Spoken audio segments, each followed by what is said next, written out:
Hi guys, Troy at the Full Setup back with another video for you. Now for today's benchmark we are going to look at the RX590's ultra-wide performance. Now we know the 590 is perfect for 2560 by 1080 gameplay, but for this video we're cranking the resolution to 3440 by 1440. Now although the 590 is perfectly capable at running ultra settings for esports titles and racing games at this resolution, we are going to have to drop settings to get as close as we can to that golden 60 FPS for AAA titles. I have actually for the most been capping my FPS to 58 and then enabling FreeSync, which is made for an ultra smooth gaming experience which I have thoroughly enjoyed. But for today's test, frame limits and FreeSync are off, so let's see how the RX590 performs, starting with stock versus overclock performance. Now there is a link to my 590 overclocking guide in the description for you if you would like to have a go at overclocking your graphics card. Shadow of War seems to have some huge gains from tweaking the GPU. I actually decided to run this benchmark 10 times to make sure the scores were correct. Running at medium settings with FXA enabled, at stock we have a minimum of 27 and an average of 62 frames per second.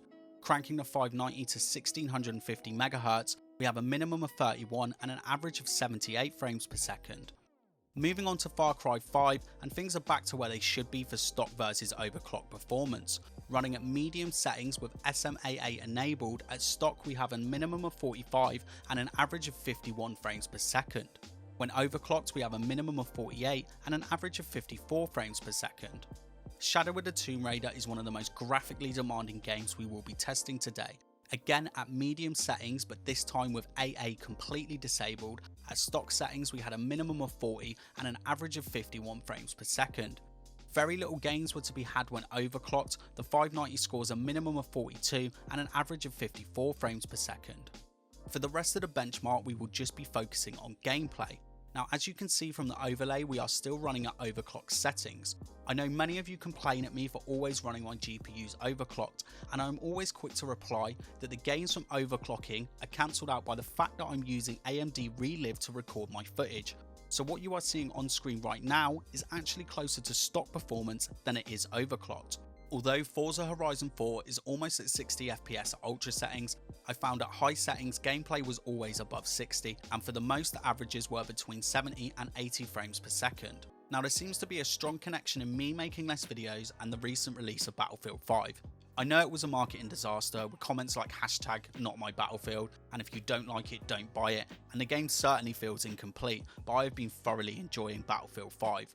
For me, I really want the most FPS I can get playing this game, so I'm running at low settings. Now in non-demanding gameplay on operations, the averages can go up to the high 90s, but when all 64 players are after one objective with grenades and smokes flying around like no tomorrow, the frame rates will certainly drop.